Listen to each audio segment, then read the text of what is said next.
Hey, what's going on, everybody? This is Zach Erickson from Nintendo Dads, and I'm here today to talk to you about Xenoblade Chronicles 2. This is a game that Nintendo provided us a review copy a couple of days before the release, and I've had quite a bit of an opportunity now to play it. This is a huge game, and being the Christmas season and all, and I've played quite a bit of this game. I haven't beaten it. I think I'm on chapter 6, and about 50 hours in. So I've been playing it quite a bit, but also feel like I have a ton more to go.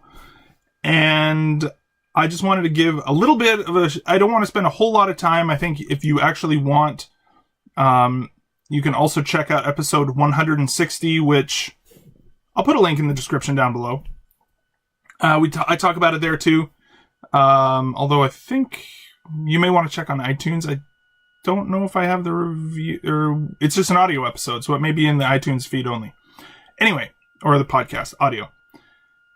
Regardless, this game is really, really good. I gave it my personal runner-up for Switch Game of the Year, I guess is what I would call that.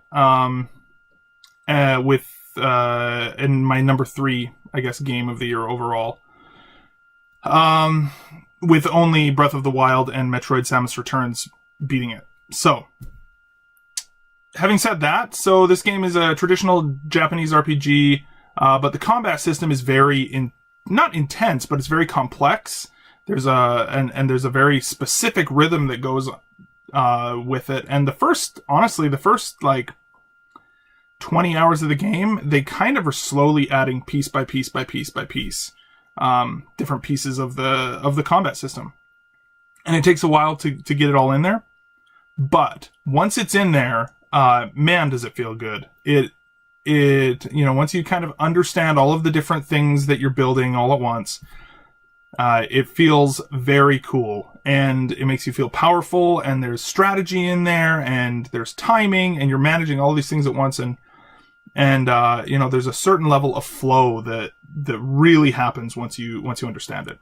So I really am enjoying the battle system. There are videos out there that help you understand it a little bit if you need to get the handle of it, or if you're having trouble with it, or if you're concerned about it, go and watch those videos and understand as well that at any given moment, really the only choices you have to make in any given moment in any battle are when to use your individual arts, which are like so normally you're auto attacking in the game, which is fine, right? Like that works. You're auto attacking, and then your arts are which are like what you would call like your cooldown abilities, right? If you've ever played an MMO, you've got or something like Overwatch even, right? You've got your cooldowns. And they kind of build up, and then you use them, and then it starts the cooldown timer over again, right? Every time you use one of your cooldowns or your arts, that helps charge up your super ability for each character. And the super abilities, you can charge multiple levels, right? So you can get like a level 1, I don't know what they actually call them, but I'm going to call them super ability, right? So you charge those up, and you use let's say you use enough arts and you get your level 1 super, right? So each blade, which is like your weapon, right? Your partner, your character's partner, every time you use that ability, it has a certain element or a certain type, right? If you think Pokemon, it's the same thing, except there's just pairings. And the types are separate, I would say, or not. There's just 4 different pairings, right? So fire is strong against water. Water is also strong against fire. And then it would be resistant to itself, I guess. So having said that, so there's like fire, water, lightning, ground, lightning, earth, or whatever that is, light and dark, and then like wind and ice, because they were the 2 that were left that didn't really have a reasonable sort of pairing. I don't know. So you have these different combinations of, or different types. And so once you do the level 1 super ability, then it will provide you with, okay, now if you do a level 2 super ability, and up in the top right corner, it'll kind of give you a tree of potential combos, right? So if you then charge up a level 2 super ability, then you will continue down this chain. And if you get 3 super abilities in a row, so you do a level 1, then a level 2, then a level 3, then it will give you some sort of like crazy benefit, like an orbital circle around the enemy, and then you can do this other thing to break the orbs. And so it's really good. It's really challenging to, like, it makes those longer boss fights feel way more strategic. And when you get off if you really deliver on the full sort of, build this chain up and then do that multiple times, and then it's just really fun. I really like it. So, combat system, if you're worried about it, provided you are going to put the time into this game to actually play it, through and play through the game, I would say that within the first 2 or 3 chapters, you will have the complete complex battle system, and you will learn it. It's not that hard. So that is really, really fun. Character design is something that has been somewhat divisive. It is anime-esque, right? It's anime sort of thing. However, it's also, there's a lot of, I think that you really need to consider the character design between the human characters, the drivers, right? And then the blades. The human characters, actually, I was thinking about this after our discussion on episode 160, with Justin and I. The human characters are very much, the design's just whatever, right? Like, if you look at characters like Nia or Morag or characters like that, they're not scantily clad at all. It's the blades that are more, I would say, maybe more mystical characters, right? And I know that we had some feedback about this too, but that is where that design comes from. Like, those characters, you might see some scantily clad women, for lack of a better term. But this game is rated teen, right? So, but you've also got like big monsters and all sorts of crazy stuff. So, I personally really think that there's a lot of creativity in the designs and the blades, and yeah. So that's, I personally and I also just really enjoy all of the characters in the game so far. There aren't really any characters that annoy me. Even Tora, who is a Nopon, the little dudes with the wing, ear, hand things. They're cool. I like them. Tora is a really cool character, and they do a lot with him that I find really interesting. He talks a little funny, but I think he's endearing. I like him. The story, however, is the big thing about this game, that if you love to get into big mythical sort of, it's like a hero's journey, epic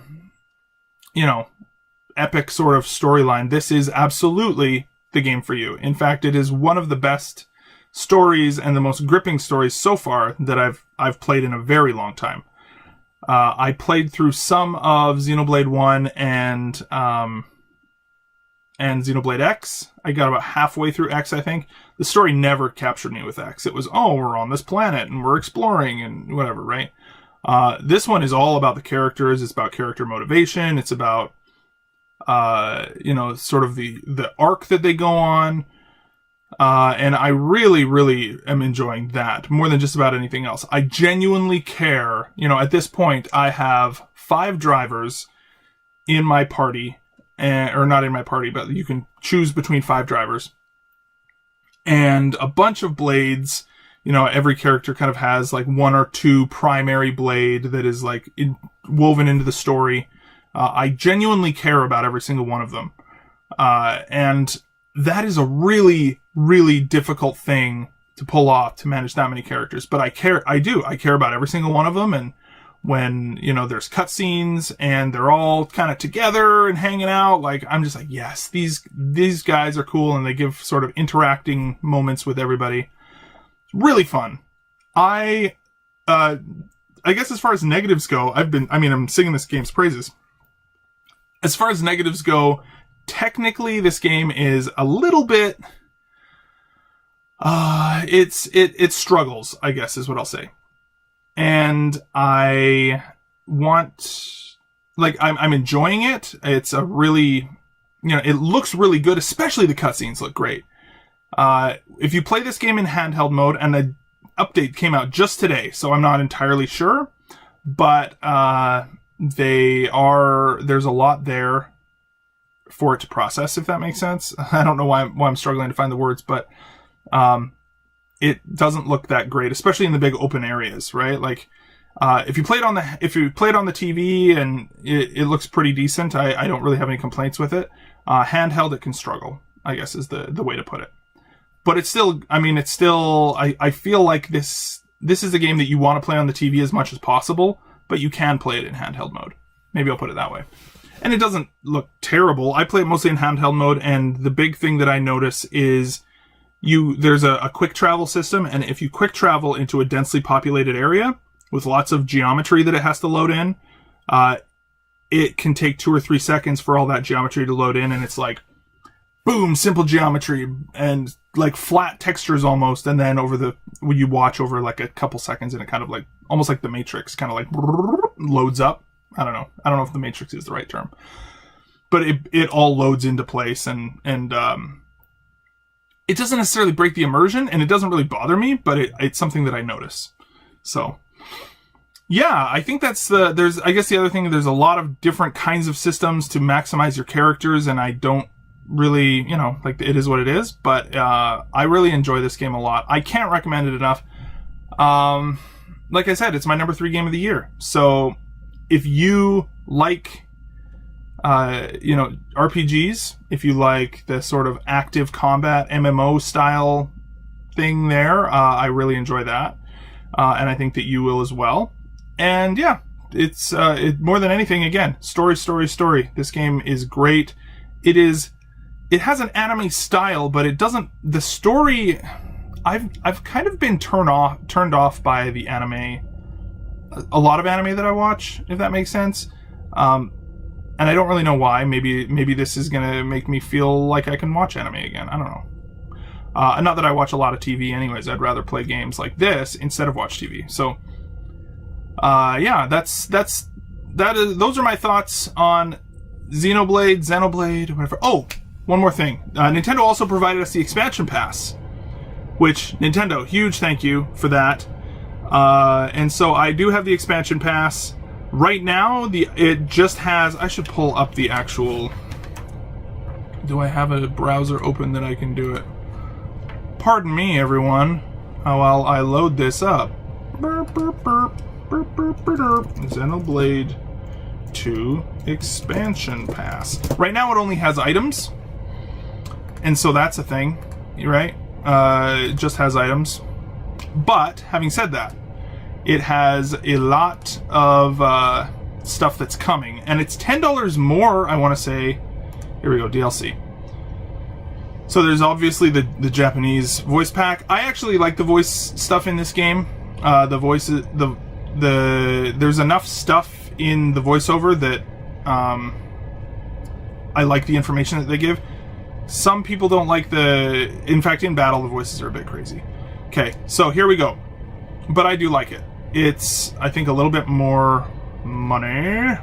$30 instead of $40 or $20, which is what Zelda was. This is $30, but there are a total of 4 updates coming, which is interesting, right? So, here we go. Purchase the expansion pass to gain access to some titanic new content, including a new story in fall 2018.